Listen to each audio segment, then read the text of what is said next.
नमस्कार, मैं GRS news के लिए गिरीश अग्रवाल। आज के इस नई ब्लॉग में मैं बात करने वाला हूँ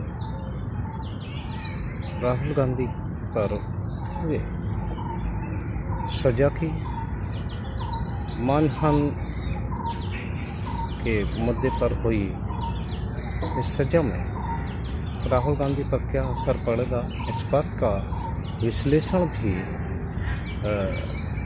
इस ब्लॉग में मैं करने वाला हूँ। 2019 में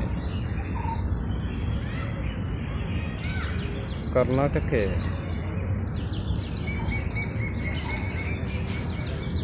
में एक जनसभा में राहुल गांधी ने देश में हो रहे भ्रष्टाचार और बैंकों का पैसा लेकर भागने वाले जो विदेशों में भाग जाते हैं सुरक्षित रूप से, उनको लेकर एक बयान दिया था। और उन्होंने लगे हाथों ये भी कह दिया कि अधिकांश घपला घोटाला करने वाले या विदेशों में सरकारी धन को लेकर भागने वाले मोदी उपनाम के होते हैं। वहाँ चुनाव निपट गया, लेकिन वहाँ तो कुछ हुआ नहीं। लेकिन गुजरात के विधायक जो कि तो उन्होंने और मोदी ने सूरत की स्थानीय अदालत में एक अभियोग पंजीकृत करा के अदालत में उस मामले को उस मामले की सुनवाई के दोनों कल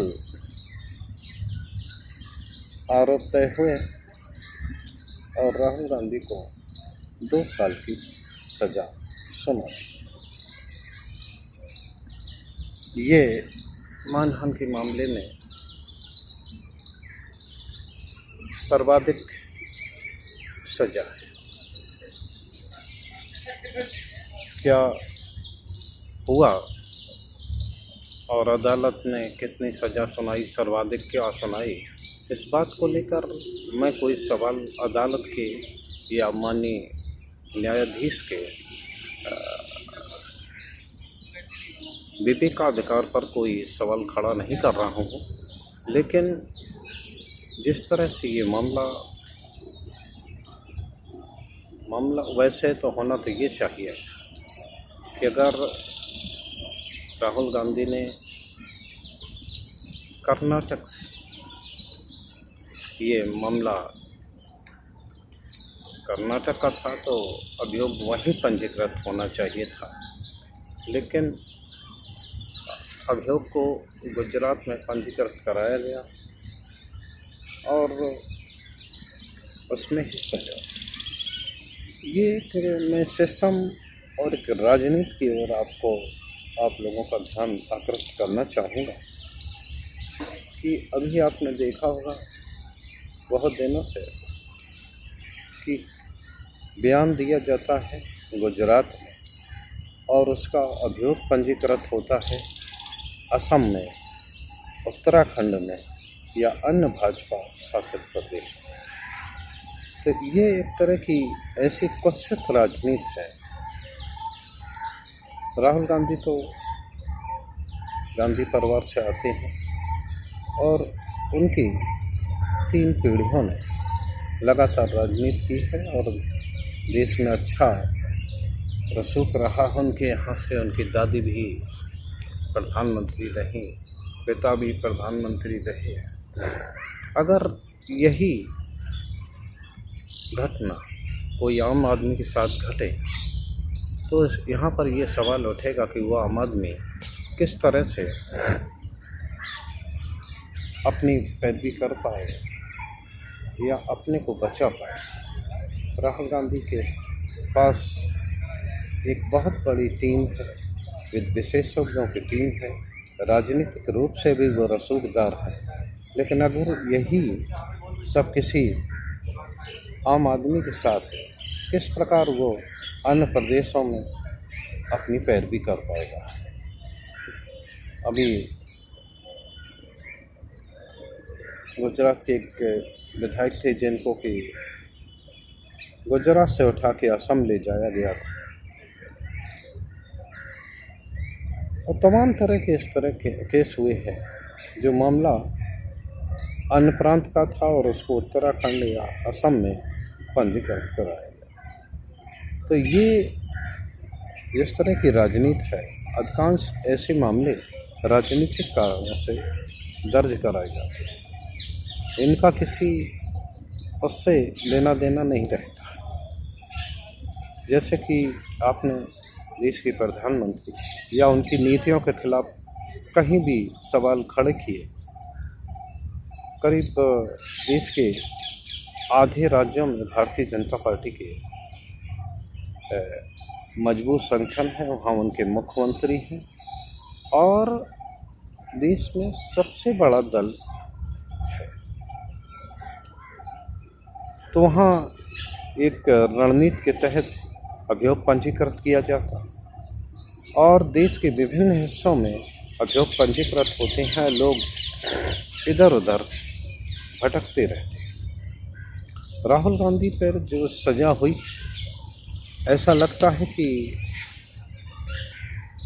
उनको एक योजना के तहत उनकी सदस्यता पर संकट है। अभी आपको ध्यान हो कि सदन में देश के अपमान को लेकर निशिकांत दुबे जो कि सांसद है झारखंड से, उन्होंने उन्हें राहुल गांधी को दंडित करने के लिए कमेटी बनाने का सुझाव, वो मामला अभी तक लोकसभा अध्यक्ष के समक्ष लंबित है और निश्चित तौर पर उसका क्या परिणाम निकलेगा ये बाद में पता लगेगा। लेकिन इस समय जो सूरत की अदालत ने उनके खिलाफ जो सज़ा दी, निश्चित तौर पर इसका असर शीघ्र ही आप लोगों को देखने को मिलेगा। लोकसभा अध्यक्ष के विवेक पर निर्भर करता है और कानूनों की वो राय लेंगे। लेकिन जैसा कि उत्तर प्रदेश में देखा गया, सज़ा होते ही तुरंत सपा विधायक अब्दुल्ला आजम की सदस्यता ले ली गई। उसी प्रकार से हो सकता है कि राहुल गांधी की भी सदस्यता। कल इसी सब पर विचार करने के लिए कांग्रेस अध्यक्ष मल्लिकार्जुन खड़गे ने एक बहुत बड़ी बैठक बुलाई थी। अन्य विपक्षी दल भी इसको लेकर काफ़ी मुखर हैं। आम आदमी पार्टी हो या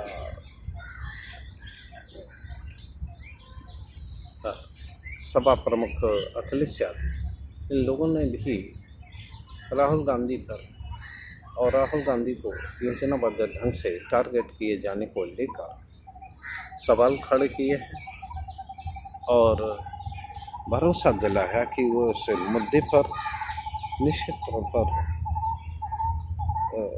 राहुल गांधी के साथ रहेंगे और उसकी आवाज़ को मुखर रूप से उठाएंगे। राजनीति तो पहले भी होती है, आप लोगों ने देखा होगा कि काफ़ी राजनीति हुई है, सदन में वाद विवाद हुआ है, लेकिन यहाँ सदन में कोई मुद्दे पर चर्चा नहीं होती, कोई विवाद नहीं होता। आप सब लोगों को ध्यान होगा कि सदन में कल विनियोग विधेयक बिना किसी चर्चा के पास कर दिया गया, बहुमत के बल पर पास किए गए। इस विधेयक में क्या था क्या नहीं, ये माननीय सदस्यों को भी पता नहीं चला और बिना बहस के ही वो विधेयक को पास कर। मैं ये नहीं कहता कि अगर इस बात की चर्चा माननीय सदस्यों या सदन में हो जाती तो उससे कोई आसमान नहीं टूटता। जब सत्ता दल ही, आप लोगों ने देखा होगा कि ये पूरा बजट सत्र का दर्ती चक्र जिसमें कि सत्ता दल माफ़ी मांगो, राहुल गांधी माफ़ी मांगो की आवाज़ लगाता रहा और विपक्ष अडानी मामले के को लेकर जेपीसी की मांग पर अड़ा हुआ है। तो इस पर तो कोई बात नहीं हुई, लेकिन कल बिना चर्चा के जिस तरह से ये विधेयक पारित कराया गया, इसकी सिर्फ आलोचना ही किया जाना चाहिए। निकट भविष्य में अगर इसी तरह की घटनाएं होती रही तो सदन का कोई औचित्य ही नहीं रह जाएगा। तो मैं बात कर रहा था जिस प्रकार से भारतीय जनता पार्टी के प्रवक्ता और मंत्री किसी बात को लेकर कोई सी बात आप उठाइएगा तो उनसे कह देते अगर आपका कुछ है तो आप कोर्ट चले जाइए। यानी कि वो जानते हैं, आखिर उनकी ऐसी हिम्मत क्यों हुई कि वो कोर्ट जाने का सुझाव आम आदमी को देते। आप बताइए, आम आदमी क्यों कर कोर्ट में मतलब जाएगा? आखिर उससे लाभ क्या है? भले ही उसकी भावनाएं आहत हुई हों, लेकिन अपने यहाँ की न्याय व्यवस्था इतनी खर्चीली है कि आम आदमी उसको जाना नहीं चाहता। ये अलग बात है कि राजनीतिक रूप से कोई मुकदमा हो और एक जरा से पम्फलेट या बैनर पोस्टर के बल पर अकेले दिल्ली में 138 मुकदमे दर्ज करा दिए जाए, तो ऐसी व्यवस्था तो आम आदमी पे है नहीं। आम आदमी बेचारा बहुत मुश्किल में गुजर बसर कर रहा है, अपने परिवार को पाल रहा है। उसे जिस तरह से सुझाव दिया जाता है तो उससे एक बात तय होती है कि भारतीय जनता पार्टी के लोगों को मालूम है कि सिस्टम किस तरह से काम करता है, और जब तक ये मामला कोर्ट में जाएगा तब तक हो सकता है कि ये पूरा कार्यकाल निकल जाए या 4-5 वर्ष लग जाए। राहुल गांधी के मामले में भी जो ये सज़ा हुई है मानहानि को लेकर, उसका भी जो परिणाम या कहिए कि उसकी भी परिणत जो जिसमें सदस्यता गई है, 4 साल से ये मुकदमा सूरत की स्थानीय अदालत में। हालांकि राहुल गांधी को अपील करने के लिए मनोरंजक बात ये हुई, मैं आपको बता दूं कि जिस कोर्ट ने सज़ा सुनाई थी उसी कोर्ट ने थोड़ी ही देर में राहुल गांधी को जमानत दे दी और उन्हें ये मौका दिया कि वो 30 दिनों के अंदर सक्षम अदालत के समक्ष अपील दायर कर पाएंगे। तो ये माननीय न्यायालय का विषय रहेगा और कानूनी नुक्ताचीनी रहेगी, लेकिन जिस तरह से राजनीतिक कारणों से मैं न्यायालय के विवेक पर सवाल खड़ा नहीं कर रहा हूँ। ये बार बार मैं आपको बताना चाहता हूँ कि न्यायालय और ना ही न्यायाधीश के विवेक या विशेषाधिकार पर ये सवाल, लेकिन जिस तरह से राजनीतिक कारणों से इस तरह के मामले अन्य प्रदेशों में दर्ज कराए जा रहे हैं, निश्चित तौर पर ये लोकतंत्र को कमज़ोर करने वाले हैं और इसका दुष्परिणाम आज भले ही भारतीय जनता पार्टी बहुमत में हो, लेकिन लोकतंत्र में कभी भी सत्ता स्थायी नहीं होती। और जब अन्य सरकारें आएंगी तो जो ये नज़ीर भारतीय जनता पार्टी ने बनाई है कि जिस तरह की राजनीति वो कर रही है, जब उसको ऐसे ही घटनाओं से सामना करना पड़ेगा तो उनके सामने इस तरह का कोई जवाब नहीं होगा, न ही इसके विरोध में वो कुछ बोल पाएंगे। खैर, ये देखने का विषय होगा क्या होगा। आम आदमी पार्टी ने भी पोस्टर को लेकर कल जंतर मंतर पर धरना दिया। एक दिनी धरना में पंजाब के मुख्यमंत्री भगवंत मान भी शामिल हुए और दिल्ली की पूरी सरकार, विधायक, मंत्री और अन्य जिम्मेदार कर्ता भी इसमें शामिल रहे। राजनीति करिए, मेरा ये सुझाव रहेगा, राजनीति की जानी चाहिए, लेकिन जिस तरह की कुत्सित राजनीति या विपक्षियों को धूल धूसरित करने की राजनीति वर्तमान समय में चल रही है, निश्चित तौर पर वो लोकतंत्र के लिए घातक है और इसका दुष्परिणाम हम सभी लोगों को झेलना पड़ेगा। आज के ब्लॉग में बस इतना ही। जय हिंद, जय भारत।